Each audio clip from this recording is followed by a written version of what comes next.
Hello.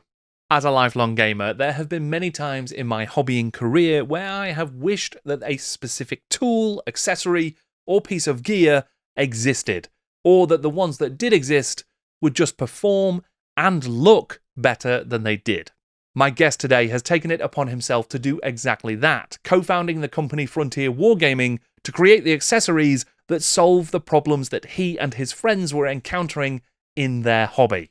Now, full disclosure, Frontier Wargaming actually sent me one of their hobby decks to help me with my painting problems in my Marienburg army project. I have become so enamoured of it that I genuinely wanted to speak to one of the folks behind its creation. And we talk about a hobby origin story, the trials and tribulations of competitive 40k, what it is like to create a small company in a niche industry, and the process of product design. I'm Jordan, this is Jordan Sorcery, and today I'm in conversation with George Yurchak.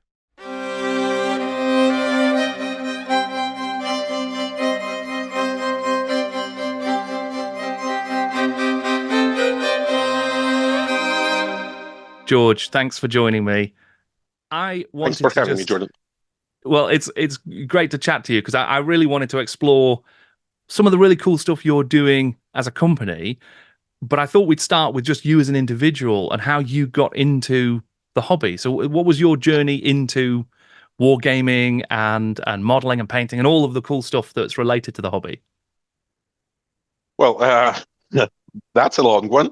I got in the hobby, I think it was in 1999 or 1998, and it was actually it was a computer game. It was Baldur's Gate that started it all.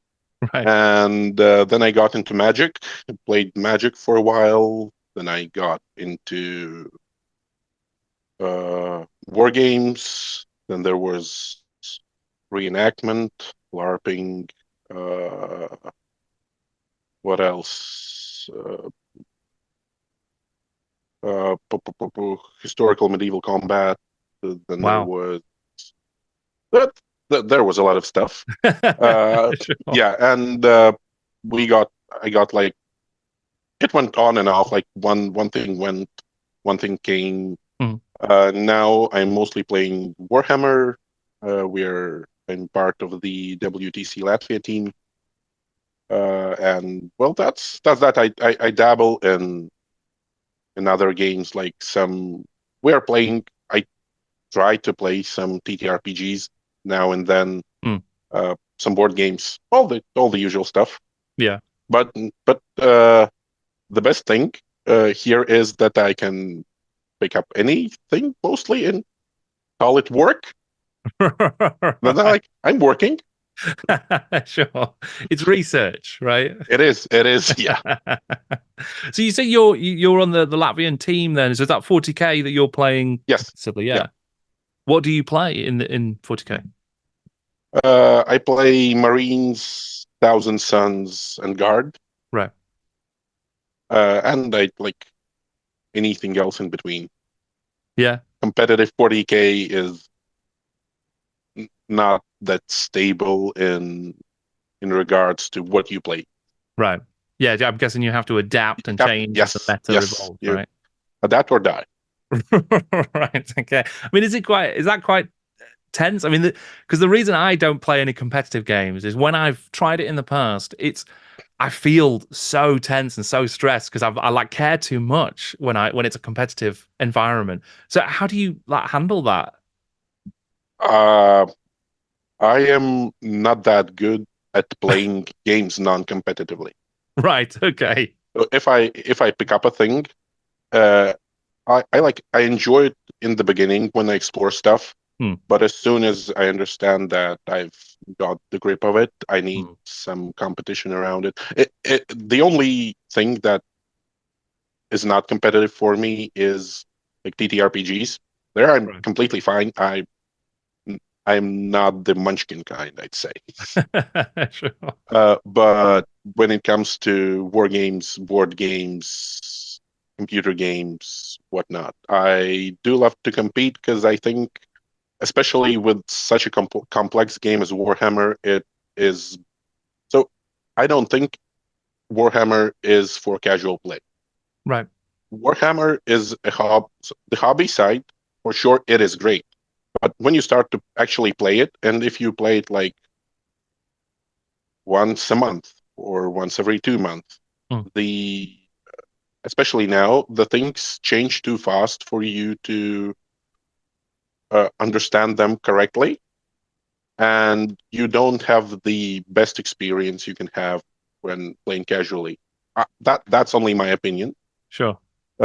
Yeah, and but now I think at this point, 40K is in the best spot, like game wise, that it has been ever. Right. Like, yeah, the balance and the everything else, it's good. Yeah. How do you Dance keep is sort of track of that? Like what and I'm not asking you to give away your good. team No, no. secrets, right? But like how do you keep on top of it if it is changing that much and things move that quickly? How do you sort of respond to that? You spend time on it. You like you read articles, you talk with people about it, Mm, you play games. mm. I think I play at least 3 games a week now. Right. So you just if it becomes your main hobby, it just your YouTube feed is adapting, and your like search history is adapting, and your Discord servers are becoming more and more 40K focused, and Mm. that's that. Yeah. Do you ever do like very specific like games? So when you say you play 3 times a week, would that be a full game start to finish, or would you set up like I just want to test this unit or I just want to test this particular rule? No, like these 2 to 4 games a week, those are full games, Right. and sometimes they're like a couple of turns here and there Right. to understand something. Yeah, it is. It becomes like a sport. You go to practice matches. You analyze things. Uh, you wake up with some thoughts, and you go around doing your things, thinking about it, and then you test it out, and then you talk with your mates about it, and Mm. something comes out. Yeah, it's interesting, isn't it? Because so for me, it's often a very story-led game because I don't take it as seriously, and I try and sort of I just want to tell a little story. It's almost like a TTRPG, but using miniatures in a way. Obviously, you still want to win, but there's less of a like let's turn it into the sport or approach it like a sport. I can completely understand and respect it because from a sporting perspective, it feels like there's a problem to solve, right? You're trying to work out the puzzle, maybe. Of course, yeah, it's Right. just that. Yeah. Yeah. Fascinating. Yeah. But then Uh, so the greatest thing about Warhammer is it is very big, and mm, you can find whatever you're into. There's miniatures and painting, there's lore, there's narrative campaigns, there's competitive play. It's a great hobby overall. yeah. Yeah, it's massive, isn't it? Because you, like you say, you can really hone in on very specific aspects of it. If it's all about the gameplay, if it's all about the story, all about the modeling Yeah, and the building, or it's all of it, or you can dial stuff up and down as you progress. So yeah, yeah, it's a great hobby, I think, overall. But you've taken that hobby or aspects of that hobby and then sort of turned it into a business as well, right? So, I mean, how, that's how did you how did you go about doing that? I mean, where did that start from? so like I think it was 2013 or so, and a friend of mine uh, told me that his dad bought him a laser cutter, like not the smallest one, but it was an okay laser cutter. And we like thought what we can do with it. Like maybe we can make some money out of it. And that actually was the time when all the MDF terrain was like beginning to appear. Mm, There were some established companies, and we thought like, why not? We can try those. He was at a uni. I was like in between things, and it went from there. It's actually it's the uh, it is a very cheesy way to say it, but it's like the classic tale of two dudes in their parents' garage. We've Sure. actually, like, for the first summer, we were set up in my parents' garage, and then we went somewhere with it.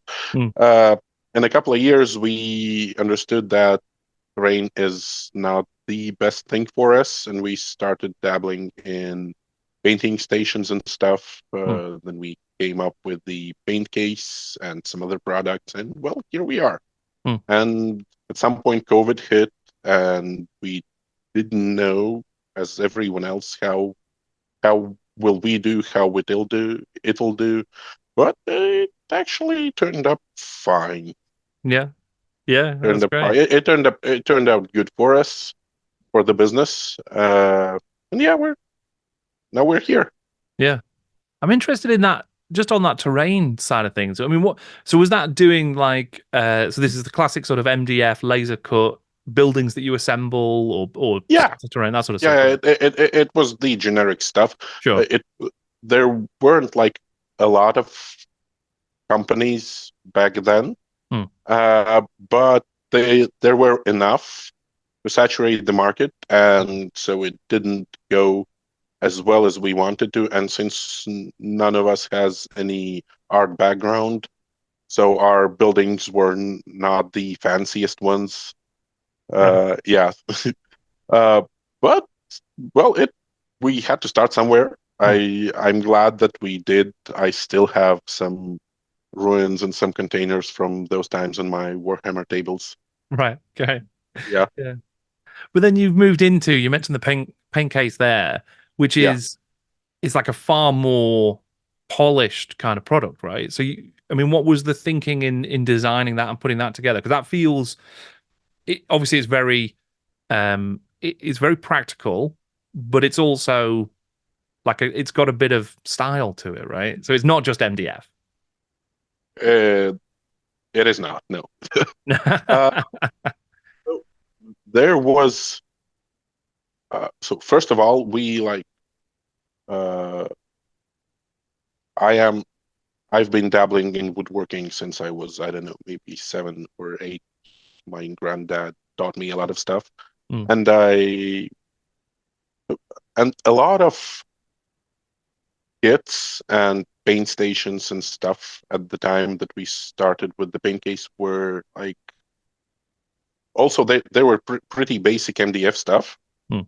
and we wanted to, so we uh, so there was a problem to solve, and the problem to solve is limited hobby space, which, for example, I was having at that time. Mm. I didn't have a place to set up all my stuff and bits and bobs, and we still wanted to be like a piece that you can take with you and show your friends, and that is like has a, I wouldn't say traditional woodworking touch to it, but like as close as we can get it to a traditional piece that we could. Mm. Right. And you can put it on your leave on your dining table, and it's okay there because it looks fine. Yeah. Yeah. Yeah, because it does look more like, and I think this is true of most of your range actually. It looks like an artifact that can sit in a household, like a styled household. It doesn't look out of place. That is the goal. Yes. Right. Yeah. We we also offer some customization options, like we can paint them however you like to fit the design of the room or whatever. And people do tend to use that Mm. because if you're like setting up a gaming room or a dining room or whatever, and you want all your pieces to fit, this will fit as well. Right. Yeah. Yeah. But I'm curious from a business perspective though, because I'm assuming it's way cheaper to just like produce an MDF piece and just put that out as a flat pack, right?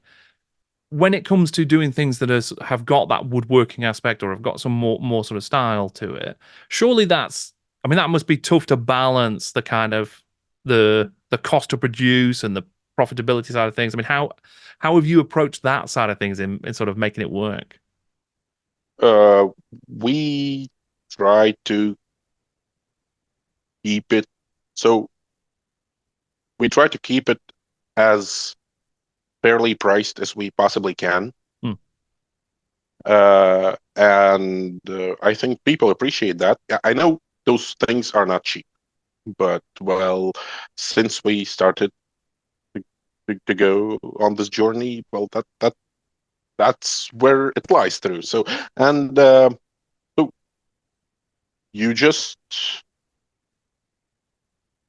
don't have insane profits, I suppose. Hmm. I don't know.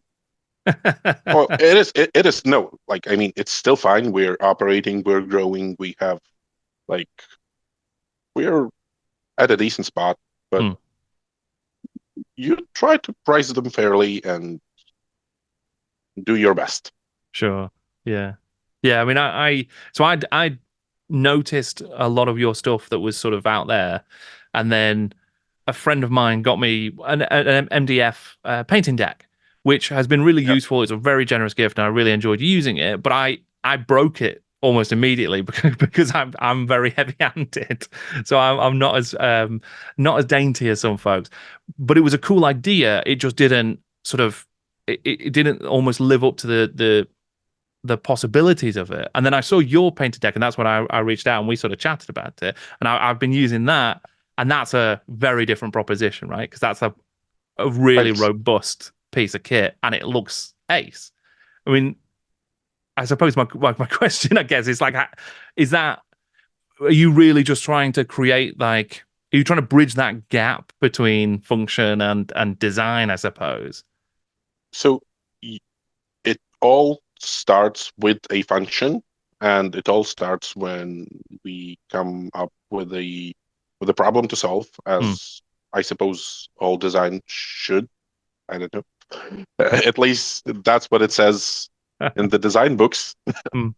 And we try to build things that will last. I won't say it's like heirloom quality or whatever, but I we really want the things that we build to last as much as they possibly can. Hmm. Uh, this comes out. Yeah. I mean, what is the sort of design process then? So you say you sort of identify this problem, and I'm guessing that comes from your experience, like in the hobby, is it? That you say, Uh, okay, I'm struggling with this, let's try and solve it. Actually, so with and yes and no. Sometimes it comes out with the we see a thing and come up with an idea for it. So, like with the hobby deck, actually, in the very beginning, a friend of mine brought a regular tray that was attached to a uh, buckwheat buckwheat pillow, Right. and it's like a laptop thing or like a breakfast in bed tray. And Sure. I took it and put it on my lap and put my laptop on, and it was very comfortable. Mm. Like I've never had a laptop stand that sat that good on my lap. Like, Mm. hey, we can work with that. Yeah. uh, yeah, and then we went from there. And as we tried to build our stuff backwards compatible as much as we can, and modular, so you can take the trays from the deck and put them in a case Mm. or in our tabletop stand. You can use the light from the deck with the case and vice versa. So we try to use as you different components as we possibly can. Uh, and we have like when we were designing the hobby deck, we had a lot of them already made, so we just needed to make them work. Right. Yeah. Yeah. I mean, because that one thing that I was going to ask actually was I believe that you guys have like a gaming center built into your headquarters. into Is our that right? office. Yeah, Right. yeah, yeah. Could you? I mean, that sounds very like as a way to test stuff out that you're designing and to go and play some games. That feels like a very cool way to work. Uh, so when I think it was last January, we opened the door next to our office, and we always knew there was uh, several rooms that are completely empty. And we went. I was talking with a friend from Vilnius who has a gaming club there, Hmm. and I asked him, well, how does it work for you? Because Baltic states are very small, if you didn't know. Like Latvia is just over 1 million in population, and Riga, I suppose now is just over 500,000. Right. Lithuania is about about the same. And I asked him, is it at least, well, is it profitable? How do you run it? And he told me that he has this uh, membership. He has a membership fee for the club, Hmm. and all the members have access to the club through smart locks and stuff. So they can, you don't need like an admin in the club that is on the spot day to day. So you like uh, save some money there, Yeah. and uh, we thought that it's a great way to try it out and see how it works, and to see if people are even interested in a model like this. Yeah. So we did some renovations, and we started the thing, and people are coming and going, and we have like regular events, regular TTRPG events, regular board gaming events. So Hmm. just the groups came and said like, we would like to hold our events like at your place, and we're fine. That's why we built it. Well, like painting events, we are holding our 40K practices here. Hmm. It's basically the team's headquarters at this point. Right. Uh, it has been very helpful for product design as well, Hmm. because you can like get some people and get them test out your theories and stuff. Uh, it's been a journey, but I think it is the way to go, and we do enjoy very much that people come and play, and the place is alive, and that's basically um the only goal we have with the club. Yeah. It's it has never been, and probably will never be, a business thing. Right. I my fear with something like that, right? If I if I worked in a building that then had a gaming club attached to it, is that I'd go in there for lunch and I'd start a game and then I'd never go back to work. I'd just spend the entire day there. The good thing is here that, uh, as I said, Riga is not that big, and people usually come after work, Right. and that helps a lot. But yeah, I've done it a couple of times. It must be even more difficult when you're the boss because then there's no one to stop you as well. No one's going to tell you off when you don't get back in the office. No, actually, someone will call me and tell me that something happened and I need to go, and then I go. That's That's great. Well, you mentioned like role playing games. So you play some role playing games yourself. I mean, what kind of RPGs do you play? uh, I enjoy most of the things Free League does. I really Right, do. Like Forbidden Lands, Twilight 2000, One Ring, whatever. right, I see them as great products and as great games. And I've played D&D for sure. Mostly third edition. I've played some of Fifth, but at that point I already like switched to more indie stuff. I enjoy Blades in the Dark and their hacks a lot as well. Well, yeah, mostly like different indie stuff. Right. I've not played any of the Free League games, but I've spent some time poring over the Aliens games that they've done, and Yeah, they are beautiful books. they are. They are. Yeah. They are very well written. Mm. Yeah, absolutely. Yeah. And then so is that RPG gaming influencing where the company's going as well? Uh, some of it, yes. With the Game Master's Chest that's out now, and we are dabbling in some writing, and we'll see where it leads us. Right. Hopefully, we will release something maybe next year. I don't know at this point, but there are things in development. Yes, Great.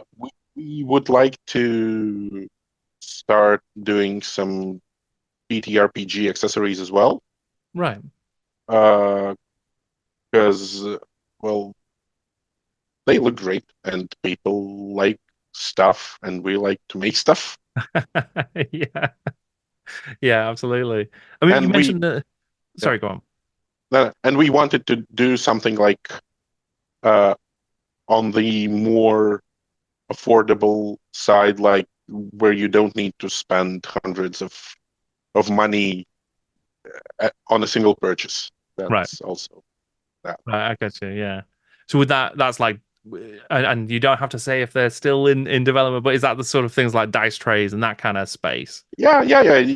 Something like that. Yeah, we will Sure. try and like do our own twist on the things and make them even more useful if we can, because Right. I really think that a thing needs to have a purpose other than just being pretty. Uh, Right. like it needs to do something.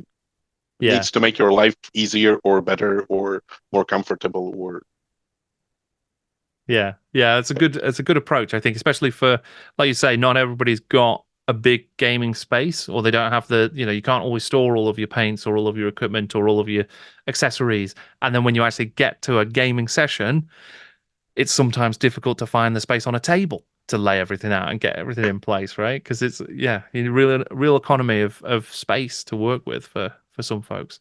But you mentioned the Game Master's chest, right? And that's the Kickstarter that's happening now, isn't it? yeah.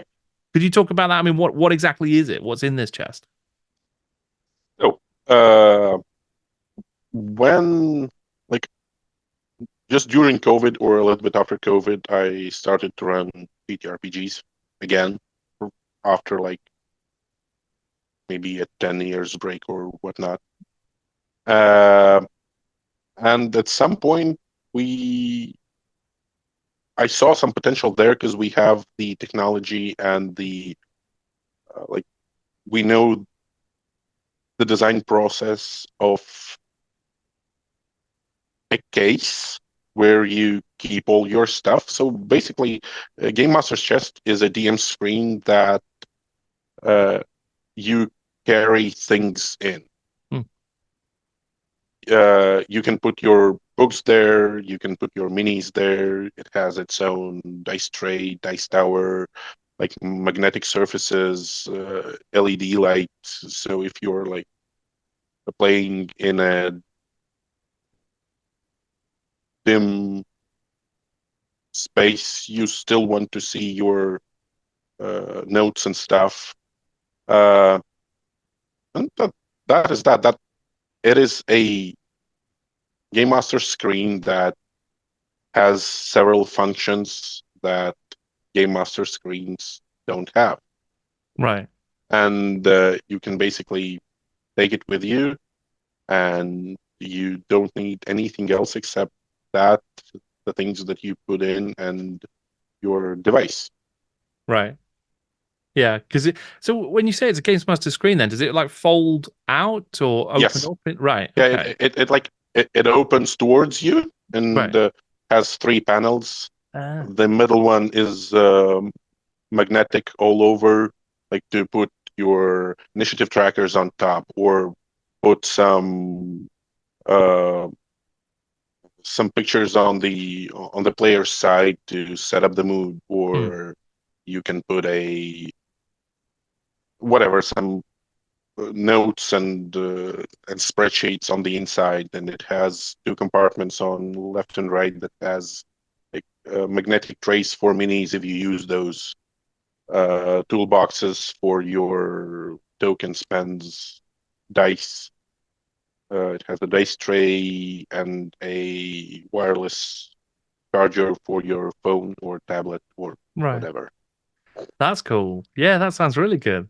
I mean, so my, I think the thing amongst the many, like I said about if I lived next to or worked next to a club and had a gaming club built in, I think that if I had access to the kind of tools and the design skills that you've got access to, I would be constantly making myself like super specific things to solve my problems that no I don't know if anybody else would want, but I'd be making all of this cool gear that I can use. So I mean, is that how do you make sure that you're making stuff that's not just for you, but is actually for like everybody that everyone's going to Uh, value? we try to use common sense, I think. Uh, I lack a lot of common sense, I think. and so we talk we talk to people, and so the GM chest was in development, I'd say, for around 2 years. It was like on and off thing, Wow. and had a test group. We made like, I think, 10 of them, and gave them out to game masters locally, and to like just to our friends that we know that will use them, and Hmm. got some feedback. And you get feedback, you improve things. That that's not that hard as it seems. You just Right. need to listen to people. And Sure. I mean, because you mentioned like these things are quite modular, and you try and use certain bits of kit. You can move between the sets, but then surely there's also these like logistical challenges where you've got around. We want to be able to fit this dice tray in and the tower and this other thing. So is that just lots of like, are you talking about moving things by millimeters and changing sizes yes, by these tiny yes, amounts? yes, Right, yes, yes. This is the best thing about CNC machines right, in general, is that you can easily adjust everything, like for a fraction of uh, a millimeter if you need that. right. And they always come out perfectly sized, and then you put them together and put some finish on it, and it comes out a finished piece. But yes, there is a lot of moving around, like a millimeter or two. Yeah, you're just like a Rubik's cube that you're designing the cube at the same time as trying to solve it, I suppose. Yeah, yeah, Right. it is. I It mean, is. that's fascinating though. So that machine do you have like almost a 3D model of the case that you can play around with in like a digital space? Yes, Right. yes, yes, we do. We uh, when we just started, we started to develop them in 2D, like only the parts, and then you cut them out, and you put them together, and then you see that they don't fit, and then you adjust and do it over and over again. And at some point, uh, uh, we went from the 2D into 3D space, and it became much more easier. Hmm. Like the prototyping process is a lot shorter now. Right. I'll bet. Yeah. What's the sort of given that it is such an obviously the industry has grown over time, right? And there's been a lot of people coming in and getting into wargaming in particular and sort of Games Workshop and stuff like that. But it's still a relatively niche market, right? And within that, you've obviously got a very specific offering. I mean, what's it like being a small company in this interesting, ever-changing marketplace? Uh, I think to be a small company in general is very challenging, but very interesting, and you need to know how to cope with a lot of stuff. Right. Because, like, yeah. But on the other hand, you don't need to be too formal, and we have a very informal atmosphere in the office and at the production site. And for me personally, I really don't want to lose it because the more people you hire and the more people are around, the more formal things need to become just for everyone to understand clearly what are the processes and stuff. And it is, we try to balance out we like the growth with the atmosphere that's in the company, I suppose, and we try not to outgrow ourselves too fast because it's usually it will have its consequences because you will need a bigger space, you will need more people, you will need a lot of new machinery, and then you get into the vicious cycle that you need to earn more money to support all that, and then you need more space, more people, more machinery, and that never ends. So we try to balance it out. Of course, it is like if something happens, like I don't know, globally or locally, we will have a lot harder. Like we will need to do. It will affect us a lot more than a big company, but we try to stay as agile as we can. Yeah. Yeah, because I'm guessing there's these sorts of challenges with shipping, with global events, and all sorts of stuff can obviously affect supply lines, delivery lines, all that Oh kind of stuff, yes. right? Yeah. Oh yes. I mean, what's the sort of, so you because you have grown over time, right? And you've been at it for a little while now. Where do you think Frontier Wargaming goes next? Like, what's the future for it as a company? Uh, well, we try to be as sustainable in regarding to business as we can. We will grow. We will be entering the TTRPG space, and we'll see how that goes. That market is a lot bigger than wargaming market. I think like Right. it's many times bigger. Right. And thanks to like D&D and Critical Role and all the actual play series, it is becoming a lot more mainstream than it was even 10 years ago. And we'll see how can we deal with that. We do enjoy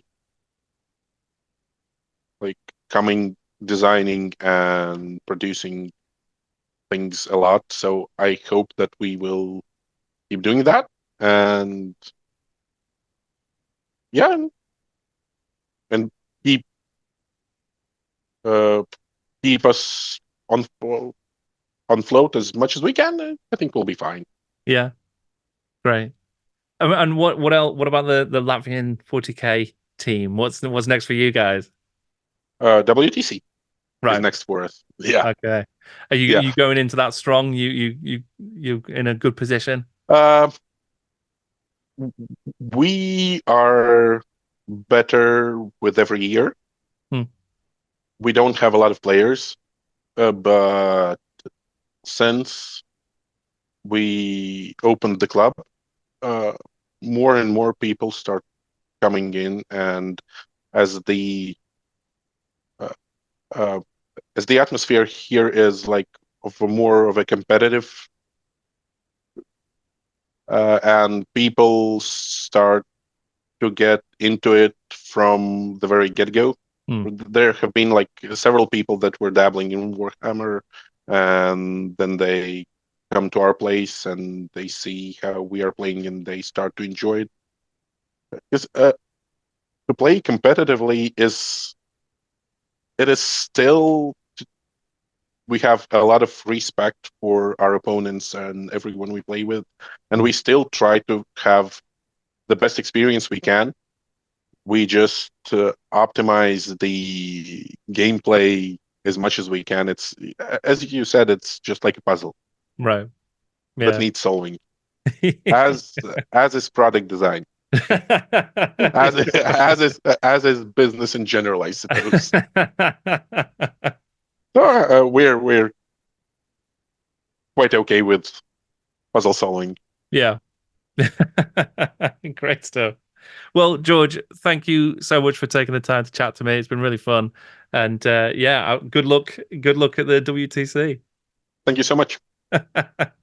Thank you so much, George, for taking the time to talk to me about your experiences in the hobby, in 40k competitive gaming, and in the industry. It was super interesting, and I really appreciate you taking the time. If you want to find out more about the Frontier Wargaming Games Masters chest, then you can check out the Kickstarter via the link in the description below. I am also going to be talking at some point on the channel in more detail about my experiences using the Frontier Wargaming hobby deck, because I have really enjoyed it, and I think it's a really cool piece of kit. So keep an eye out for that. If you want to support the work that I do here, then you can check out my Patreon via the link in the description, and liking, sharing, and commenting on my videos is a huge help as well. So thank you if you are able to do that.